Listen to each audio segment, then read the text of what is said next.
Ya, selamat pagi semuanya. Terima kasih Selamat pagi, Pak.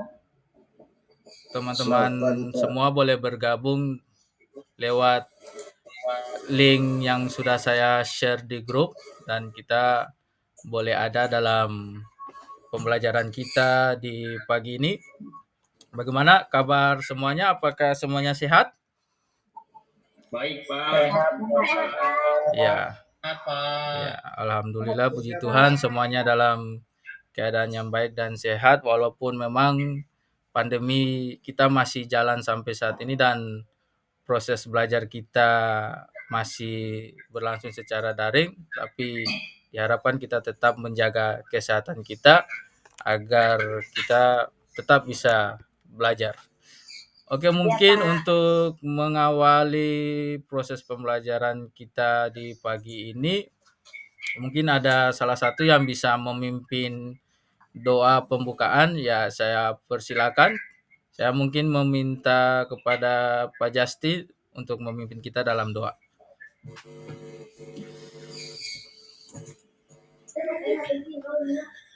Terima kasih atas kesempatan yang diberikan. Marilah kita siap berdoa. Kita berdoa menurut keyakinan masing-masing. Berdoa mulai.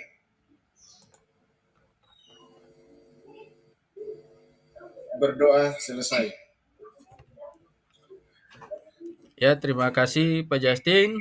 Sebelumnya saya mengecek dulu apakah semuanya hadir ataukah ada yang tidak hadir di hari ini. Pak Sidik aktif ya? Hadir, Pak. Pak Sidiknya hadir? Hadir, Pak. Oh ya, terima kasih. Ya, mungkin ini adalah pertemuan kedua kita di pembelajaran statistika. Kemarin di pertemuan pertama saat kita belajar tentang bagaimana menyajikan data, di akhir pertemuan mungkin masih ingat saya memberikan atau meminta semuanya untuk mempelajari materi di hari ini, yaitu yang akan kita pelajari adalah ukuran pemusatan data. Apakah semuanya sudah melihat tentang materi yang akan kita belajar hari ini? Sudah, Pak. Sudah. Kalau gitu yang ingin saya tanyakan, kira-kira apa yang akan kita pelajari hari ini? Tentang ukuran pemusatan data itu apa saja mungkin? Yang dari yang sudah Bapak Ibu pelajari? Salah satunya rata-rata, Pak. Oh Boleh iya. rata-rata. Oh iya, benar sekali Pak. Iya. Iya, benar sekali apa yang disampaikan oleh semuanya. Jangkauan, Pak, jangkauan. Ya, sebelumnya saya ingin Bapak, Ibu, teman-teman untuk melihat sebuah video ini. Izin saya untuk share.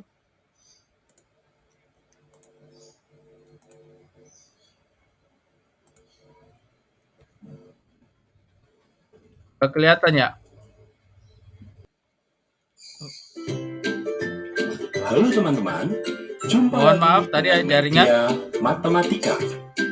Iya, Bapak. Kita akan belajar menghitung rata-rata atau min dari Dr. Warsono. Dr. Warsono adalah dokter hewan yang terkenal. Pagi ini, ia mengunjungi suatu peternakan domba. Ia ingin memberikan suntikan vitamin untuk domba yang beratnya di bawah rata-rata, agar nafsu makannya bertambah sehingga tumbuh dengan sehat. Karena itu, ia harus tahu dulu berapa berat rata-rata domba di peternakan. Pemilik peternakan baru saja menimbang domba-dombanya. Lalu ia memberikan data yang didapatkan kepada Dr. Warsono. Mari kita lihat bersama datanya. Domba yang beratnya 15 kg ada 2 ekor. Jika kita totalkan beratnya, 2 ekor dikali 15 kg menjadi 30 kg. Domba yang beratnya 20 kg cuma ada 1 ekor saja. Kalau yang beratnya 25 kg ada 4 ekor.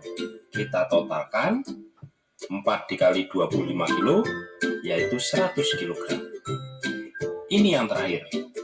Domba yang beratnya 30 kg ada 3 ekor. Jika kita totalkan beratnya menjadi 3 ekor dikali 30 kg, dapatlah 90 kg. Nanti setelah kita jumlahkan berat semua domba, lalu kita bagi dengan banyaknya semua domba di peternakan itu.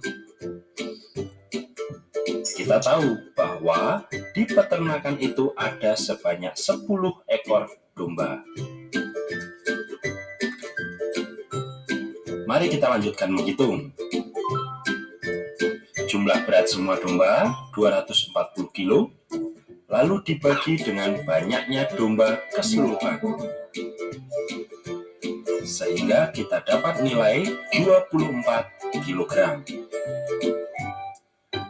Jadi, domba di peternakan itu rata-rata beratnya 24 kg.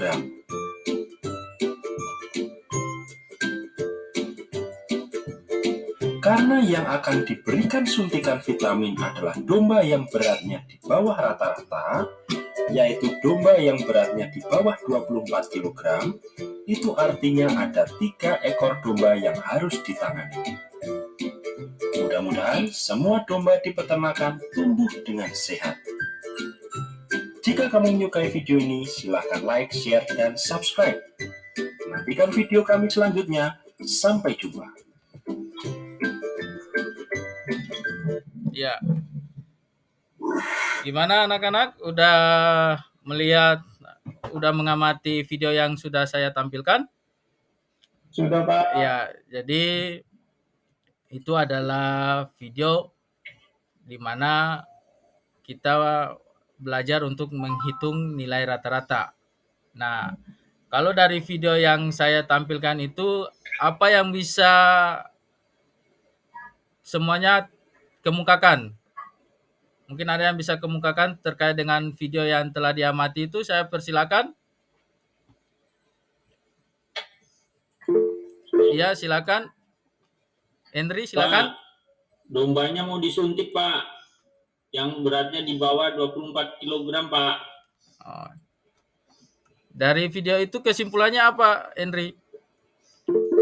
Ya, kesimpulannya kita sebelum menyuntik domba, itu Pak, dombanya dihitung dulu berapa kilo. Karena yang mau disuntik yang 24 kilo, Pak. Oh, artinya kita menentukan rata-rata yang 24 kilo itu, Pak. Oh iya. Terima kasih, bagus sekali Henry. Ya, silakan Justin. Ya, mungkin mic-nya Justin, mic-nya belum dihidupkan itu. Begini Pak, kalau menurut saya kesimpulan yang saya bisa petik dari video itu bahwa rata-rata itu bisa dicari dengan jumlah seluruh berat domba per banyaknya domba. Itu saja Pak. Oh iya, terima kasih Justin. Tadi saya lihat kalau nggak salah Bambang juga ada acungkan tangannya ya. Iya Pak, Bambang hadir Pak. Iya. Bab saya tadi agak kelewat Pak itu. Tadi yang bilang Pak Justin yang rata-rata. Tadi kenapa pakai jumlah ya Pak? Aduh, saya lupa nih Pak. Oh iya. Rata tadi rumusnya gimana ya itu? Iya Justin. Iya Bambang. Jadi itu yang saya tampilkan itu yang semuanya udah pelajari di jenjang sebelumnya. Jadi itu tentang min untuk data tunggal atau rata-rata untuk data tunggal. Nah, kalau kita di jenjang SMA ini, kita pelajarinya nanti tentang data kelompok. Nah, rumusnya itu tidak berbeda jauh dengan apa yang sudah didapat di jenjang sebelumnya. Karena untuk mempelajari data kelompoknya juga, semuanya juga harus kuasai dulu data tunggalnya. Kalau tidak menguasai data tunggalnya, maka akan kerepotan dalam menghitung nilai rata-rata atau nilai tengah, bahkan juga nanti kita mau belajar tentang modus data kelompok.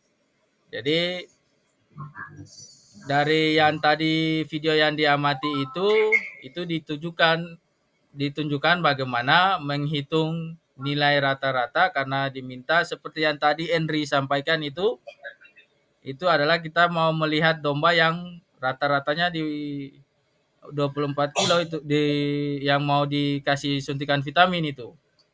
Jadi dan dari kesimpulan dari video itu kalau tidak salah itu ada 3 domba yang nanti disuntik.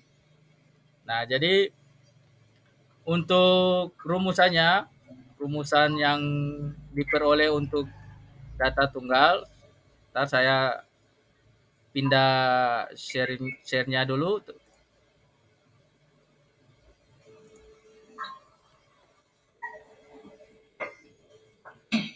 Iya Pak, saya ingat Pak, kalau menentukan rata-rata data tunggal itu berarti semua jumlah kemudian dibagi dengan banyaknya gitu Pak ya? Iya,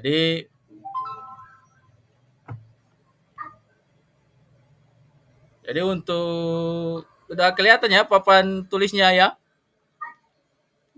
Bapak. Ya, udah kelihatan papan tulisnya. Ya.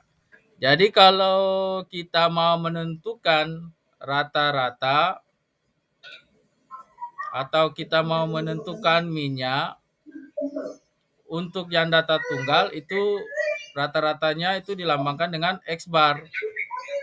Jadi X barnya ini dapatnya dari jumlah data, jumlah semua data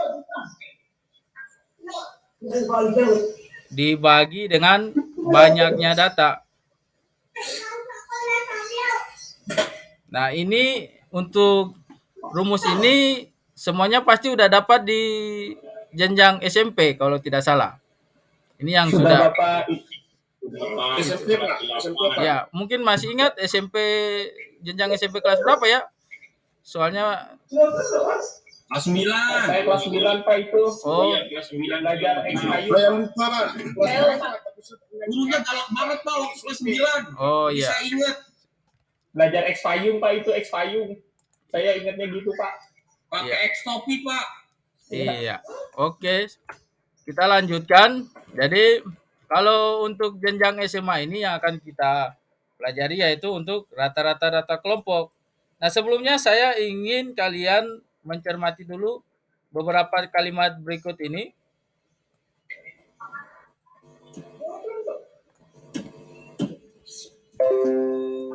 Kelihatan tuh anak-anak? Kelihatan Pak. Iya. kelihatan Pak. Bapak. Coba saya minta Weni, coba bacakan Weni. Iya Pak.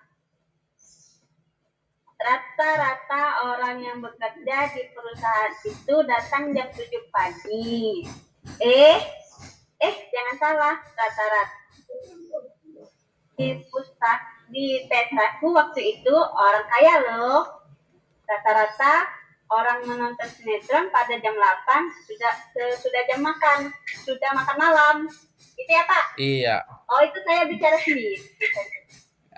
Di situ ada pertanyaannya itu. Apakah rata-rata artinya sama dengan kebanyakan? Nah, jadi saya mau tanya nih, apakah dari 3 kalimat yang sudah tadi dibacakan Weni, menurut teman-teman yang lain gimana nih? Apakah rata-rata itu sama dengan kebanyakan? Jadi kalau misalkan gini, kata rata-ratanya nih diganti dengan kata kebanyakan, maka contoh untuk kalimat pertama, kebanyakan orang yang bekerja di perusahaan itu datangnya jam 7 pagi. Apakah kalimat itu logis? Logis Pak. Logis Pak. Oh ya, logis. Yang berikutnya kalau kalimat keduanya saya ganti dengan kata jangan salah. Kebanyakan orang yang datang di pestaku waktu itu orang kaya loh. Logis tidak? Logis Pak. Iya Pak. Logis, masih masuk di akal ya? Iya Pak. Ya, yang kalimat ketiga kalau diganti juga kebanyakan orang menonton sinetron pada jam 8 sesudah makan malam. Kira-kira logis tidak pertanyaannya, pernyataan itu? Logis Pak. Iya, makanya karena saya makan di atas jam 8 Pak. Oh gitu ya. Karena saya makan sambil nonton Pak. Oh iya. Jadi kalau kita lihat ternyata di sini dimunculkan pertanyaannya, apakah rata-rata artinya sama dengan kebanyakan? Tetapi kalau kita hubungkan dengan statistika, itu kalau kata rata-ratanya digantikan dengan kata kebanyakan, di statistikanya itu namanya modus. Karena modus itu yang dipelajari di jenjang SMP itu adalah, mungkin ada yang masih ingat modus itu artinya apa? Iya Pak. Data yang Nilai yang banyak muncul. Iya. Yang muncul Pak. Tapi biasanya itu modus mah bukan. modus Pak. Biasanya Iya, Bambang modal dusta tadi Pak. Iya. Oh gitu ya. Wah, Bambang, Bambang nakal Pak. Bambang jangan kamu gitu ya. Nggak boleh kamu, Bikin aku Pak. nggak boleh kamu modal dusta terus. Nanti saya lapor orang tua kamu itu. Emang Pak, biar Iya. Pak ngomongin aja Pak. Saya belajar Pak, saya belajar. Ya, jadi kita kembali ke laptop. Ya, kembali ke materinya. Jadi untuk kata rata-rata ini, kalau kita artikan ke kebanyakan, ya dalam kehidupan sehari-hari itu logis. Tetapi kalau kita nyatakan dalam statistika, sebenarnya pernyataannya berhubungan dengan modus. Nah, oleh sebab itu, boleh saya tanya Pak? Iya, Pak Sidik. Silakan Sidik. Bapak kan sebelumnya pernah itu ngajarin kami bikin histogram itu Pak. Kalau misalkan kan histogram ada yang tinggi, ada yang pendek gitu Pak. Oh iya, benar. Di penyajian data kemarin ya. Bisa meratakan gimana Pak? Misalkan ini pindahin di sini biar rata semuanya. Oh, kalau kayak gitu gimana Pak? Kalau gitu, kalau misalkan semuanya sama rata, berarti itu tidak ada modusnya. Karena harus ada data yang paling tidak lebih atau paling tidak kurang.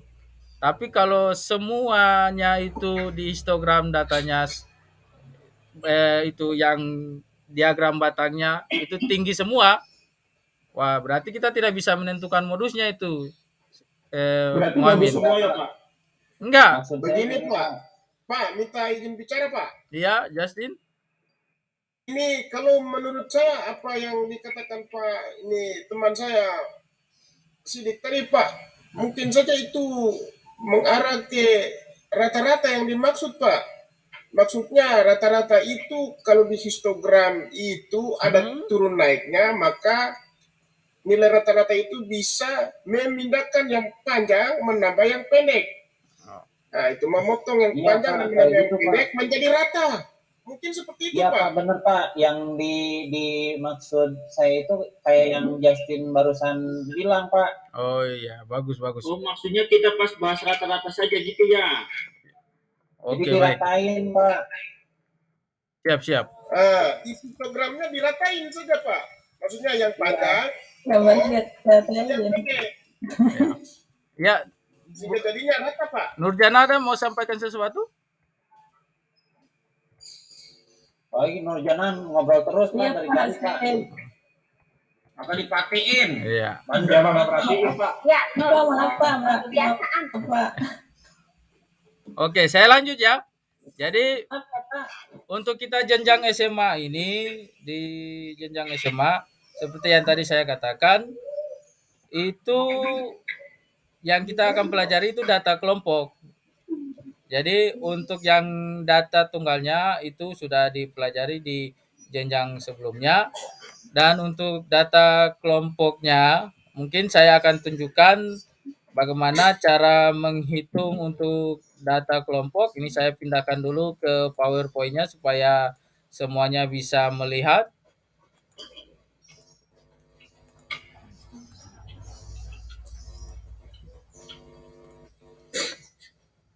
Udah kelihatan? Sudah Bapak. Iya. Jadi ini untuk yang data kelompoknya. Jadi untuk min data kelompok di sini ini rumusannya. Nah, nanti berdasarkan rumus ini ya mungkin saya sudah bagi ya LKPD-nya kepada kalian semua.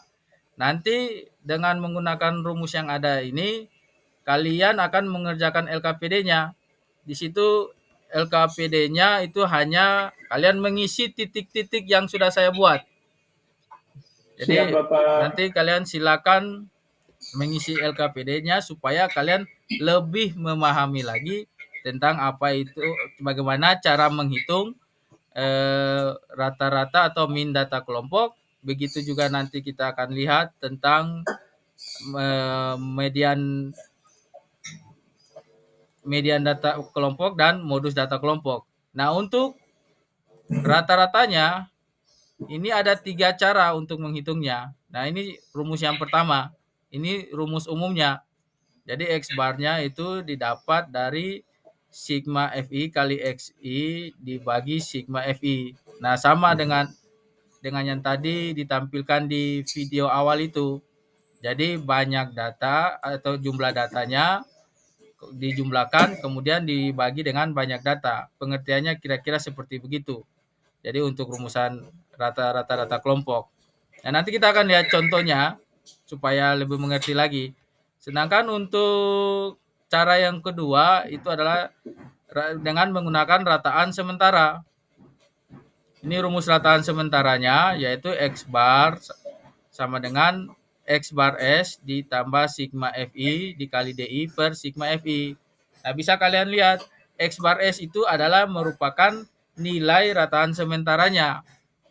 Nah, itu diperoleh dari nilai tengah kelas dengan frekuensi terbesar. Nah, kemarin kita udah menyusun tuh tabel distribusi frekuensi data kelompok. Nah, di situ kan ada bagian frekuensinya.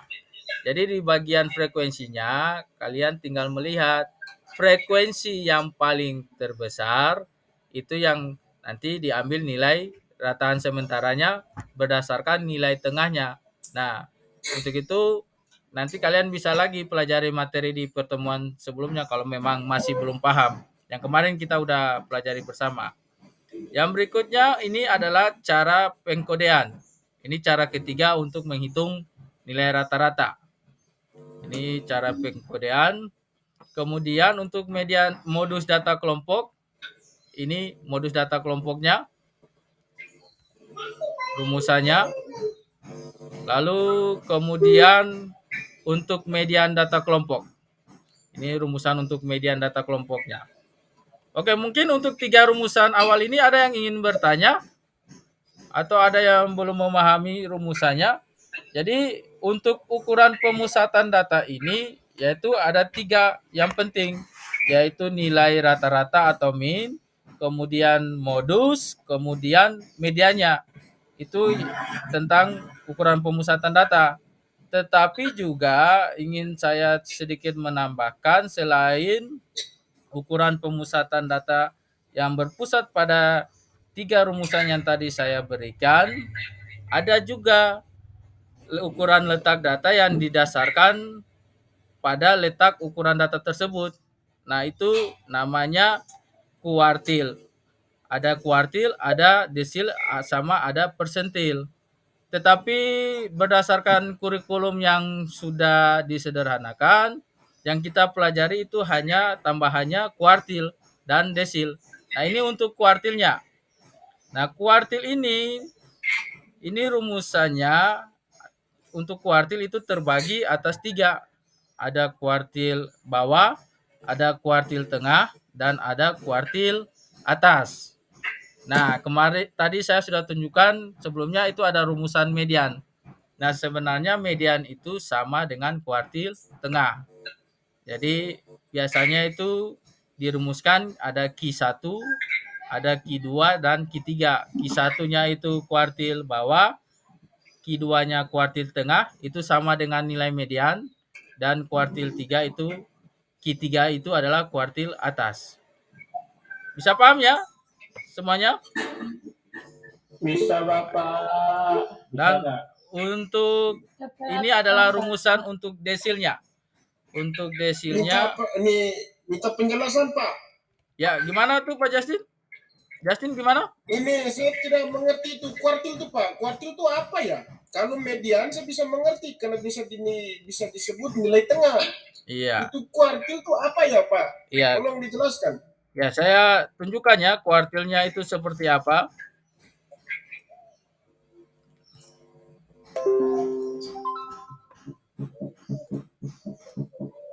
Saya hentikan presentasi dulu, saya pindah ke papan tulisnya dulu. Ya, yang ini tadi semuanya udah screenshot supaya memudahkan. Di screenshot saja tampilannya. Kemudian nanti kalian masukkan ke dalam catatan. Jadi sambil kalian mencatat ulang itu lebih bagus lagi. Nanti materinya akan masuk ke otak kalian gitu. Baik Pak. Iya. Padahal ada di bahan aja di situ nggak baca ya. Sepertinya itu. Ya, ini Justin, ini adalah bagaimana kita menentukan kuartil. Jadi kalau kita punya datanya itu kan udah dipelajari di SMP. Kalau biasanya itu kalau mau menghitung nilai rata-rata. Pak, bisa. Saya bisa mengerti nih Pak. Berarti kuartil itu kalau Q1 itu nilai antara dua kelompok data, yaitu data pertama dan yang kedua, setelah data itu dibagi 4. Iya, datanya dibagi 4. Jadi ada kelompok datanya antara kelompok yang satu dan kelompok yang kedua itu disebut Q1. Iya. Begitu. Q2 sama dengan median ya Pak? Iya, Q2-nya itu sama dengan median karena Q2-nya terletak di tengah. Antara kelompok. Dan Q3 itu adalah kuartil atas. Oh, Justinnya jaringannya gangguan sepertinya. Udah hilang dia. Kalau saya datanya diurutkan dulu Pak. Iya. Dari kuartil. Nah itu makanya bisa kalian lihat tuh ada keterangannya data diurutkan. Jadi untuk membuat nilai kuartilnya urutkan dulu datanya. Nah kalau setelah diurutkan baru dibagi 3 ya Pak? Iya. Dibagi 4 ya Pak? Dibagi 4 itu. Pertama bagi 2 dulu saya, Justin. Saya punya bagi 2 dulu. Setelah itu yang bagi 2 ya boleh. Kalau misalkan mau dibagi tengah dulu Q2 supaya lebih mudah. Datanya dibagi 2. Kemudian yang setengah-setengahnya itu lagi dibagi 2 lagi. Jadi setengah di bagian bawah dibagi 2 dan setengah di bagian atas itu juga dibagi 2. Jadi bisa dibagi 4, Pak. Iya. Setengah kali setengah Pak ya? Iya. Jadi untuk Q1-nya nanti itu dikali dengan 25%, itu datanya 25%. Kalau kita ubah ke pecahan biasa berarti nilainya sama dengan berapa itu? 25% diubah ke pecahan biasa. Bambang, berapa nilainya? 1/4 Pak. Iya, benar sekali. 25/100. Iya, 25/100 sederhananya. Pak Erli. Ya, Bapak Guru. Pak. Ya. Saya izin bertanya Bapak Guru. Siap. Saya ini kebalik Bapak Guru ngurutinnya dari yang terbesar ke yang terkecil Bapak Guru. Biasanya apakah bisa ya Bapak Guru? Biasanya urutkannya dari yang terkecil ke terbesar, Pak Bambang. Jadi harus kalau urutkan data, kebalik ya? Iya kebalik. Jadi harus urutkannya itu dari kecil ke besar. Jangan besar ke kecil ya, harus kecil ke besar. Baik. Saya perbaiki Bapak. Iya. Oke, jadi itu. Gimana Weni? Bambang tuh cuma tahunya di modus aja Pak. Oh gitu ya. Iya. Iya nih, Bambang nih, modus mulu. Oke, mungkin saya tampilkan latihan soal dulu ya. Lapor Pak, bel Pak. Kita Bapak PR-in aja Pak. Oh dikasih Ya, PR aja? Pak, ya. Oke. Ya. Jadi jangan Pak. PR aja, kita kan bisa kerjasama. Yang pertama saya minta itu LKPD yang dibagikan itu kalian ikuti petunjuknya. Itu ada LKPD yang saya sudah bagi diikuti petunjuknya. Yang kalian buat itu hanya mengisi titik-titiknya aja.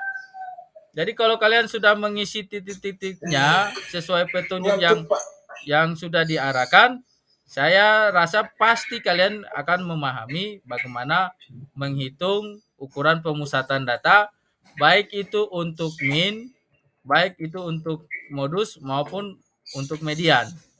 Selain itu juga, nah ini kan pandemi nih. Jadi pembelajaran kita kan belum tatap muka. Nah, jangan kalian main game terus. Usahakan itu manfaatkan internet untuk kalian belajar. Nur suka main game mulu, Pak. Iya. Jangan main game. Ya boleh lah refreshing. Tapi jangan refreshingnya dari pagi sampai dapat pagi. Itu bahaya itu. Kan saya main gamenya sama Henry, Pak. Iya. Oke, jadi aja. Ada yang ingin bertanya terkait dengan apa yang tadi saya sudah sampaikan? Ada yang ya. Oke, jadi untuk mengumpulkan LKPD-nya, saya minta nanti LKPD-nya itu kalian foto scan, pakai aplikasi foto scan itu. Ya. Lalu nanti dikirim ke Google Classroom yang sudah saya tugaskan di Google Classroom itu. Iya Pak, belum download. Pulsa Pak. Iya. Itu kemarin Nur. Pulsa kementerian udah masuk itu, coba dicek di pesannya. Siap Bapak.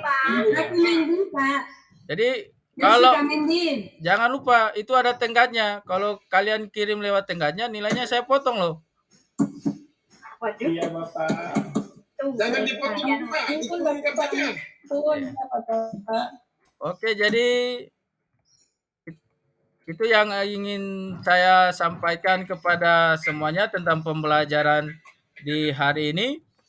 Jadi mudah-mudahan apa yang kita pelajari di hari ini akan berguna untuk kalian, karena statistik ini sangat penting dalam kehidupan sehari-hari.